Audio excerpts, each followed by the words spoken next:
A week ago Friday, I had the opportunity to be in Houston, and it was a very spontaneous business trip. Some individuals within a worldwide conglomerate wanted to talk to me about setting up what they called the third leg of a stool. This is an organization that offers services in the oil and gas industry around the world, primarily in workflow automation and in IT areas. And they wanted to add a third leg that they called change management. So I came in to chat with them about the possibility of taking on that role. And I asked the hiring manager, as a part of our conversation, to describe to me what he thought change management was all about.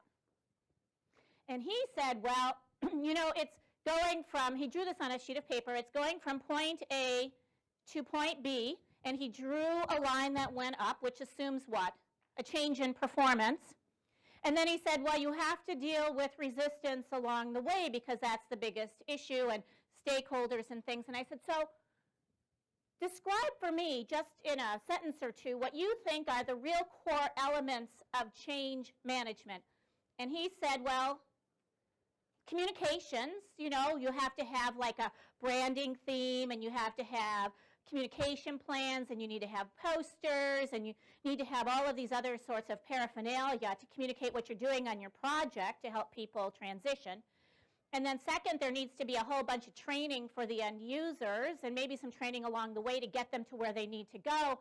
And then third, there needs to be this whole thing around stakeholders and organizational readiness for change, and so on and so forth. And in that moment, I stopped.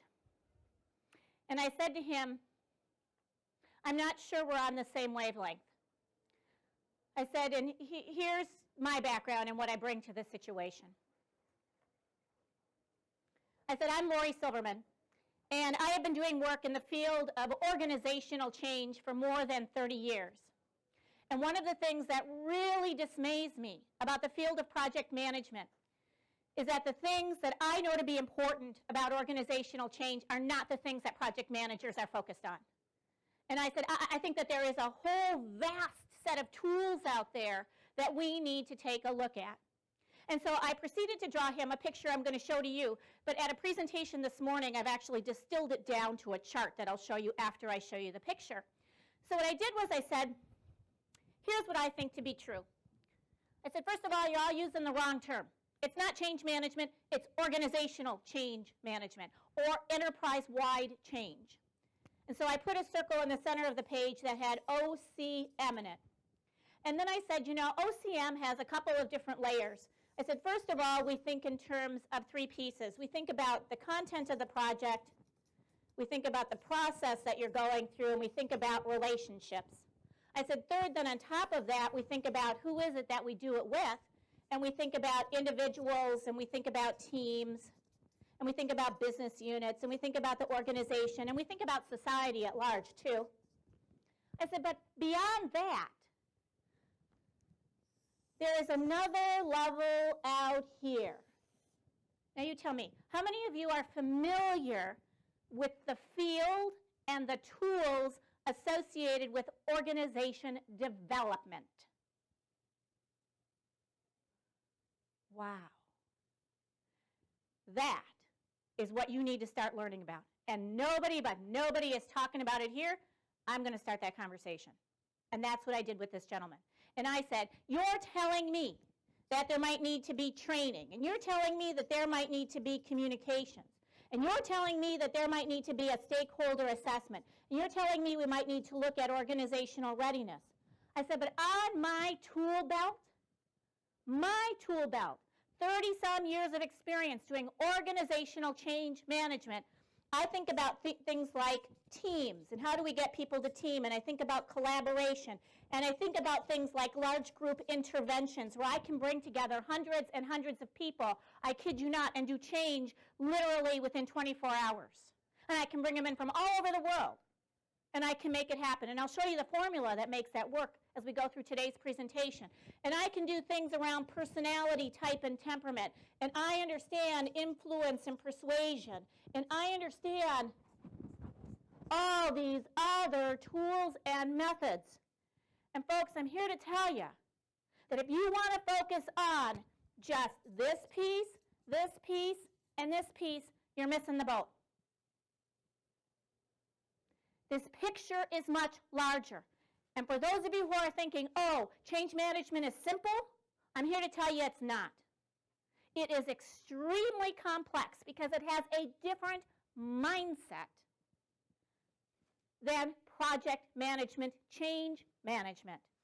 And so in a session I was in this morning, I started to create the following chart because my goal when this is all finished is I've got to figure out where I can write an article about this because I think this is so critical to start making these distinctions and expanding and broadening your thinking.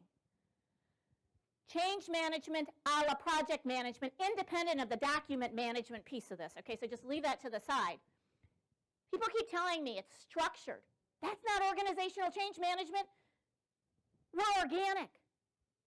We don't ever think about all the steps of organizational change up front. We can't because it's an iterative process. You think linear.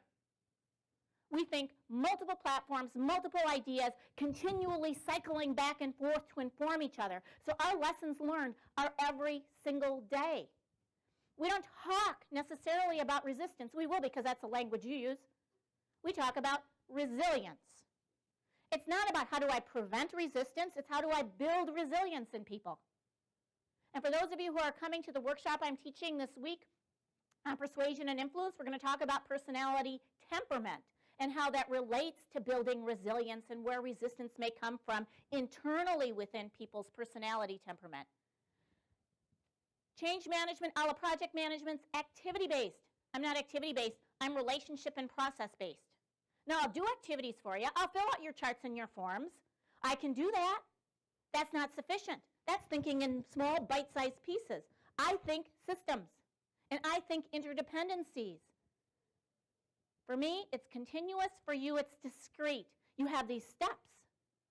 I can't see steps. I see it all kind of molded together into something that's bigger, that has issues that you can't even maybe see or identify because I can't map them out with Visio, or I can't put them into a PowerPoint slide, or I might, heaven forbid, have to use a story instead of data and statistics to be able to influence someone rather than persuade them, because those are two different ways of getting people to make change happen.